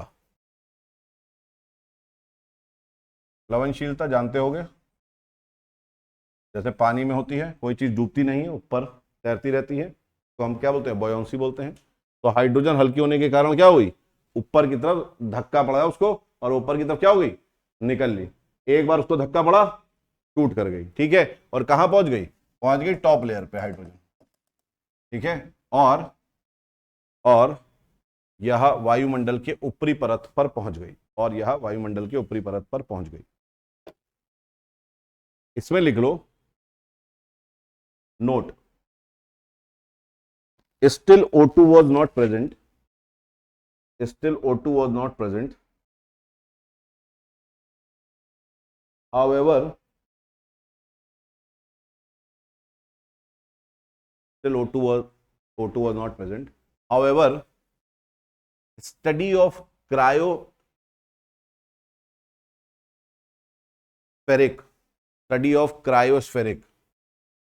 क्रायोस्फेरिक या क्रायोस्फेयर क्या होता है, वो पार्ट लैंड का जो हमेशा बर्फ से ढका रहता है, वो पार्ट लैंड का जो हमेशा बर्फ से ढका रहता है, जैसे कि ग्लेशियर्स हो गए या पोलर रीजन्स हो गए तुम्हारे, ग्लेशियर्स या पोलर रीजन्स, है ना। तो लिख लो however study of cryospheric regions, however study of cryospheric regions like Arctic and Antarctica,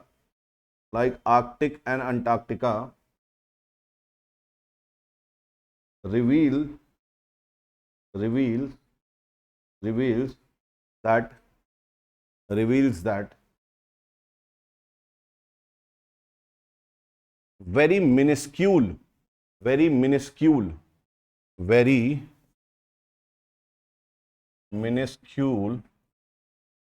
amount of different isotopes of oxygen were present. Very minuscule amount of different type of isotopes of oxygen were present. Bracket में लिख लो O18, bracket में लिख लो O18, O2 तब भी नहीं था, O18।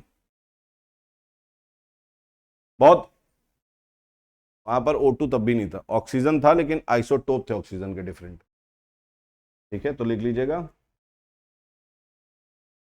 क्रायोस्फेरिक क्षेत्र, तो ऐसे लिख लो क्रायोस्फेरिक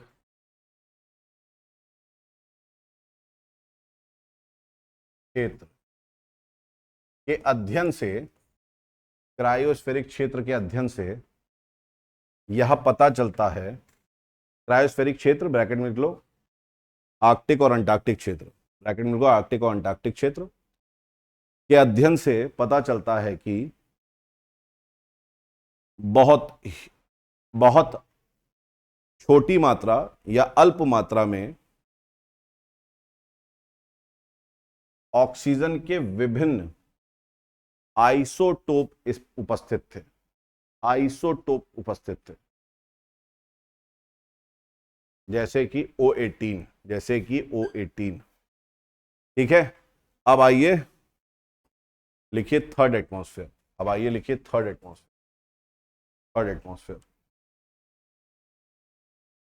इसमें ब्रैकेट में लिख सकते हो प्रेजेंट डे एटमॉस्फेयर या टर्शियरी एटमॉस्फेयर, तीसरा वायुमंडल या टर्शरी वायुमंडल, तृतीयक वायुमंडल। Since various gases were brought down by the rain into the ocean, since various gases were brought down by the rain into the ocean, various various reactions various reactions took place various reactions took place क्योंकि वर्षा लगभग सभी गैसों को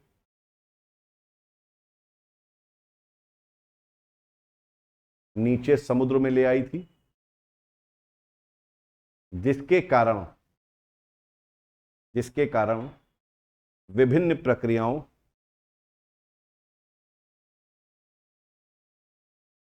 की उत्पत्ति हुई और परिणाम स्वरूप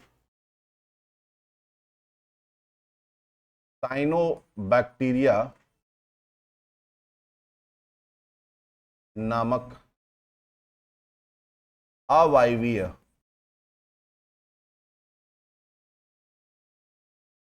जीवाणु का उद्भव हुआ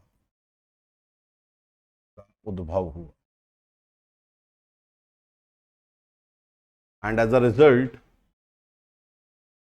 an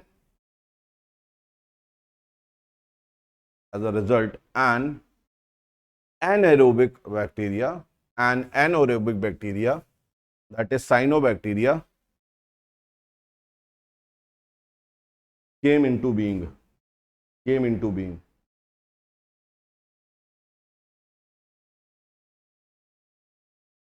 यह हरे नीले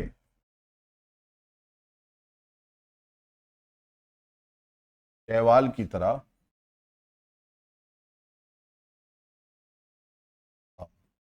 it was like green blue algae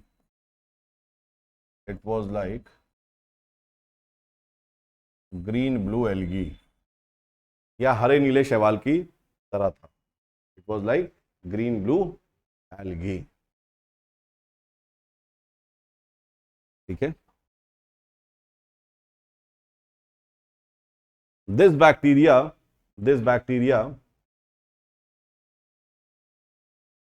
initiated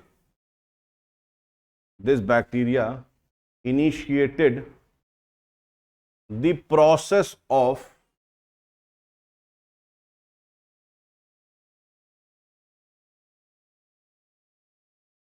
photosynthesis for the first time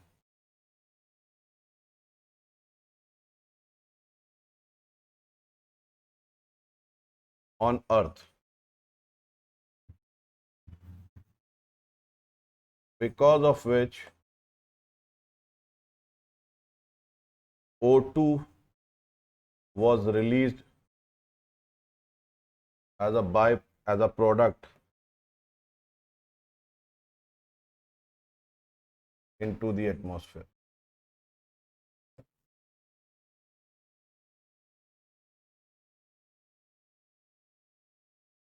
इस जीवाणु साइनोबैक्टीरिया ने पृथ्वी पर प्रथम बार प्रकाश संश्लेषण की प्रक्रिया प्रारंभ की, जिसके कारण वायुमंडल में ऑक्सीजन मॉलिक्यूल या ऑक्सीजन O2 का उत्सर्जन हुआ. अब ये सोचो, ये पहली बार हुआ था फोटोसिंथेसिस. कोई पूछे पहली बार कब हुआ, तो साइनोबैक्टीरिया. इससे पहले कुछ था ही नहीं. इससे पहले फोटोसिंथेसिस कभी हुआ ही नहीं था. ठीक है. This was the first time जब पहली बार फोटोसिंथेसिस हुआ था. ठीक है. तुम ये समझ लो, तुम्हारे नोट्स जो हम बनवा रहे हैं that is very solid in nature. कुछ नहीं करना, इसको रट के भी अगर उगल दोगे ना, तो ओरिजिन ऑफ एटमॉस्फेयर अगर आ गया तो बहुत स्कोर कर लोगे, बहुत ज्यादा स्कोरिंग करोगे. और जो डायग्राम बनाए वो डायग्राम के साथ बनाओगे तो दैट विल बी बेटर. ठीक है. अब लिखो इसमें आगे, कहां पर थे मैं, O2 वाज रिलीज्ड. ठीक है. After this the evolution of planktons, algae, after this the evolution of planktons, algae and various phototropic organisms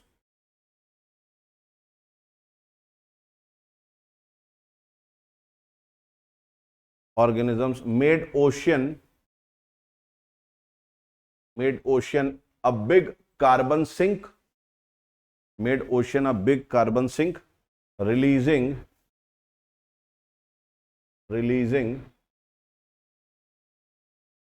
CO2.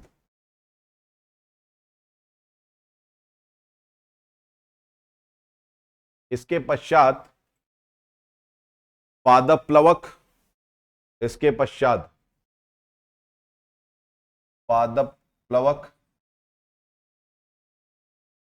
शैवाल और विभिन्न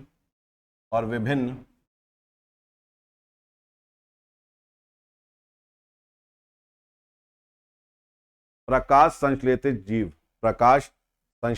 संश्लेषित जीव का उद्भव हुआ जिसने महासागरों को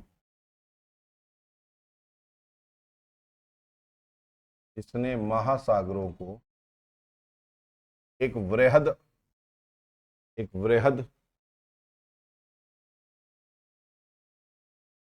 कार्बन सिंक बनाया,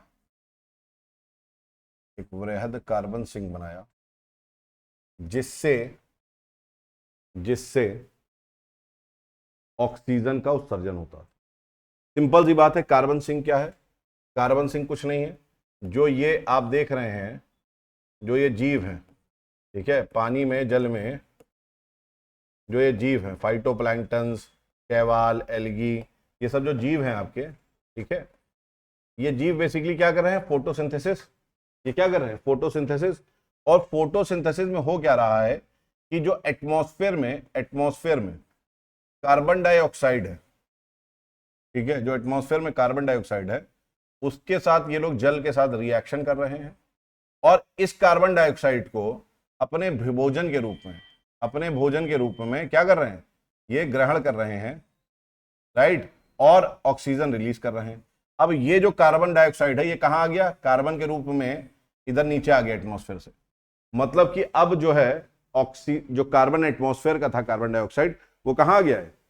वो हमारे ओशन में आ गया। एक्चुअली कार्बन डाइऑक्साइड को हम लोग बहुत विलन की तरह देखते हैं, ठीक है, लेकिन कार्बन डाइऑक्साइड वैसे उतना विलन है नहीं, हम लोग बाद में समझेंगे। लेकिन कार्बन डाइऑक्साइड विलन क्यों बन गया है, वो अलग कारण है उसका, ग्लोबल वार्मिंग वाला। लेकिन वास्तव में कार्बन डाइऑक्साइड कोई खराब गैस नहीं है, क्योंकि कार्बन डाइऑक्साइड खराब गैस होती तो हम लोग अपने सांस के माध्यम से, रेस्पिरेशन में, उसको एक्सहेल ना कर रहे होते, बाहर ना निकाल रहे होते, ठीक है। तो ये नेचुरल था, पेड़ भी छोड़ते हैं, राइट। तो वो एक्चुअली क्यों हो गया उसके बारे में बात करेंगे, लेकिन फिलहाल क्या हुआ, इस प्रकार से लिख लो। Hence the amount of O2 has increased over the years. Hence, the amount of O2 has increased over the years. But now, the percentage of gases in the atmosphere are static. But now, the percentage of gases in the atmosphere are static.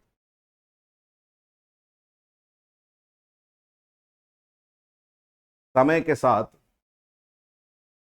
धीरे धीरे oxygen की मात्रा में वृद्धि हुई है। समय के साथ धीरे धीरे ऑक्सीजन की मात्रा में वृद्धि हुई है, परंतु वर्तमान वायुमंडल में उपस्थित गैसें स्थायी रूप ले चुकी हैं, ठीक है। तो अब क्या है, जल्दी चेंज नहीं होगा, है ना। However, it is debatable as the amount of carbon dioxide is increasing.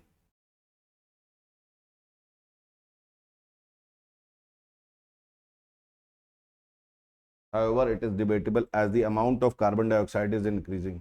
परंतु यह एक चर्चा का विषय है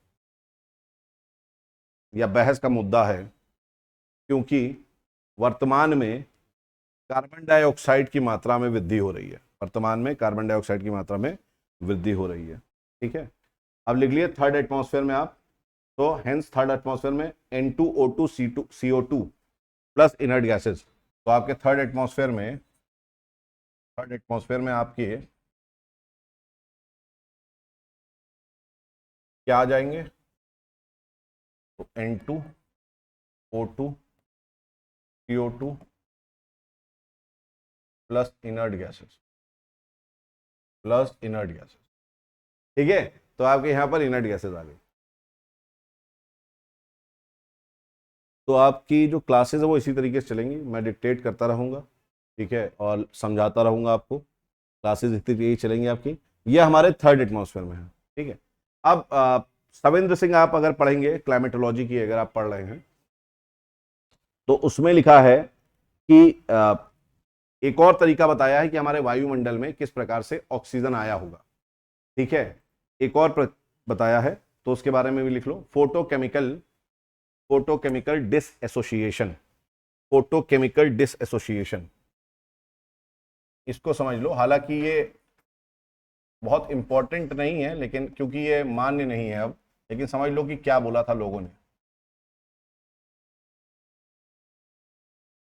फोटोकेमिकल डिसएसोसिएशन, ठीक है।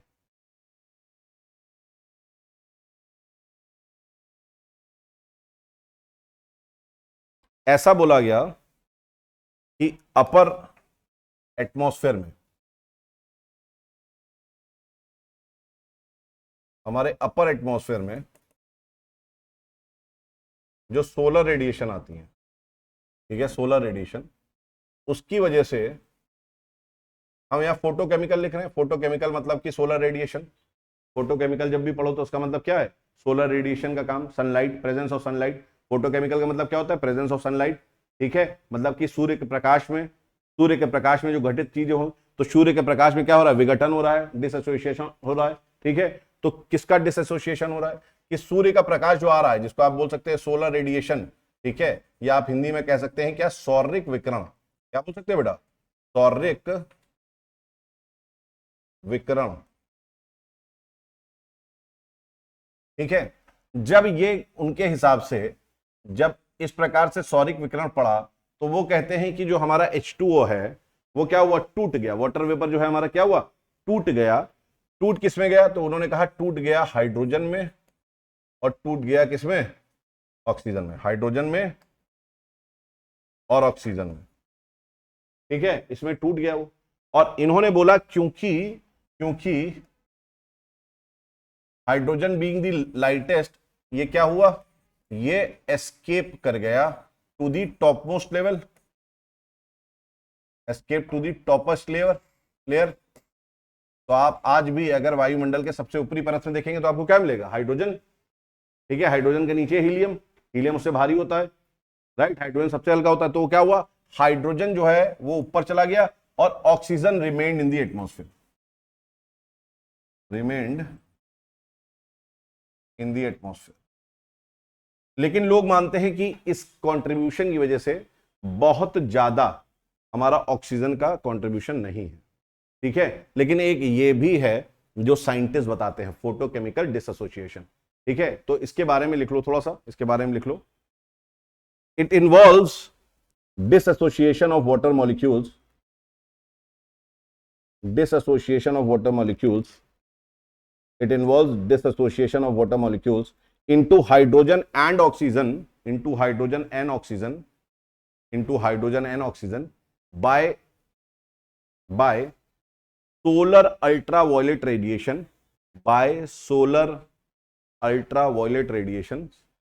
in the high atmosphere,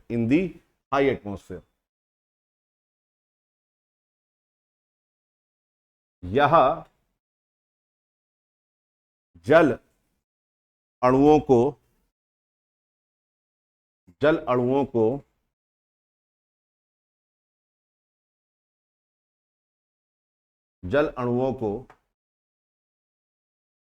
विघटित करती है। ब्रैकेट में लिख लो हाइड्रोजन और ऑक्सीजन में विघटित करती है, और यह प्रक्रिया उच्च मंडल में सौरिक विकिरण द्वारा घटित होती है, सौरिक विकिरण द्वारा घटित होती है। इसके बाद लिख लो, since hydrogen is lighter, it escaped the, since hydrogen is lighter, it escaped the Earth's gravity while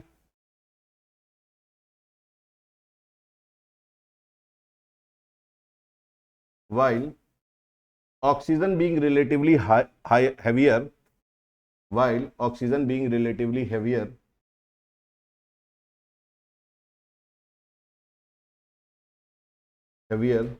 remained in the primitive atmosphere, क्योंकि हाइड्रोजन लिख लो, क्योंकि हाइड्रोजन हल्का था, इसलिए वह पृथ्वी की गुरुत्व बल से निकल गया, और ऑक्सीजन सापेक्षिक रूप में अधिक भारी था, जिसके कारण वह आदि वायुमंडल में रह गया, लेकिन इसमें क्या है, साइंटिस्ट बिलीव नहीं करते हैं कि इनका बहुत ज्यादा कंट्रीब्यूशन है। क्यों नहीं बिलीव करते हैं? बिकॉज ये प्रक्रिया ये हुई, कहां हुई? हाई एटमॉस्फेयर में। कहां हुई है? हायर एटमॉस्फेयर में हुई। और क्योंकि ये उच्च वायुमंडल में हुई है, इसलिए हाई एटमॉस्फेयर में हुई है, इसलिए ये नीचे के हमारे वायुमंडल को बहुत ज्यादा प्रभावित नहीं करती है। ठीक है, और इसका कंट्रीब्यूशन भी अगर आप देखेंगे प्रेजेंट स्टेटस में, तो ऑक्सीजन आपको हायर एटमॉस्फेयर में बहुत कम मात्रा में मिलती है, ऑक्सीजन मॉलिक्यूल के रूप में, है ना। नेसेंट ऑक्सीजन में मिलेगी, वो भी बहुत कम मात्रा में, राइट। तो इसलिए लिख लो, many scientists believed that since the process occurred in the higher atmosphere,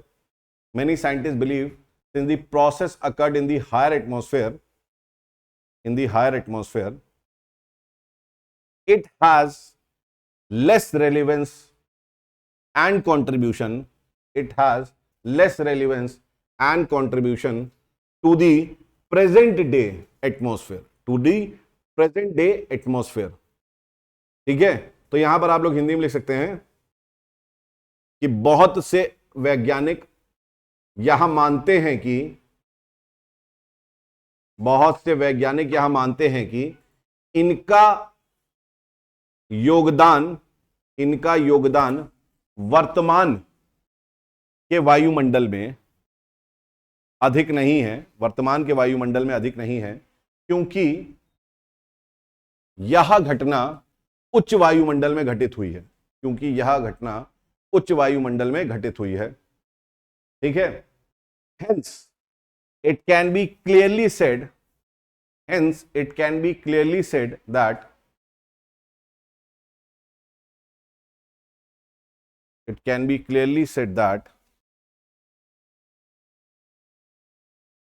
the process of photosynthesis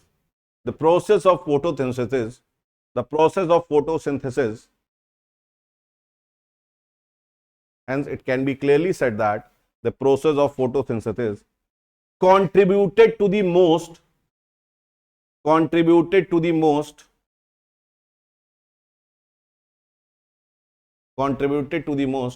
for the present day oxygen percentage in the atmosphere, अतः यह कहा जा सकता है कि प्रकाश संश्लेषण की प्रक्रिया द्वारा ही मुख्य रूप से वर्तमान के वायुमंडल में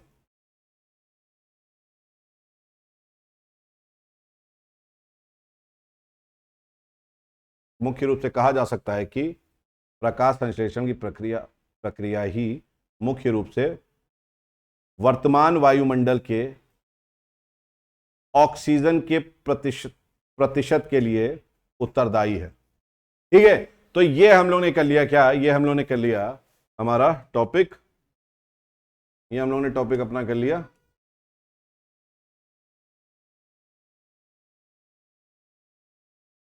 हमारा टॉपिक आज था जो origin of the atmosphere, origin of the atmosphere, वायुमंडल की उत्पत्ति।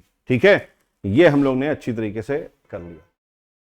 ठीक, तो कल इसी के आगे हम लोग कंटिन्यू करेंगे, कल इसी के आगे कंटिन्यू करेंगे। कल बेसिकली हम लोग क्योंकि हमने एटमॉस्फेयर में ये टॉपिक 2 करवा दी हैं, सिंस ये आपके डेमो लेक्चर्स थे, तो 5 डेमो लेक्चर्स मैंने बोले थे, तो 5 डेमो लेक्चर्स आपके हो गए हैं। तो ये इसके बाद हम लोग जहां से मैंने स्टार्ट करा था जियोमॉर्फोलॉजी से, तो I will go back to geomorphology, हम लोग जियोमॉर्फोलॉजी में पढ़ेंगे। ठीक है, तो कल से आपका जो है जियोमॉर्फोलॉजी, जो internal structure of the earth application पे चल रही थी, एप्लीकेशन पे ही चलेगी, वही हम लोग करेंगे। तो आज के लिए इतना ही, thank you, take care, bye bye.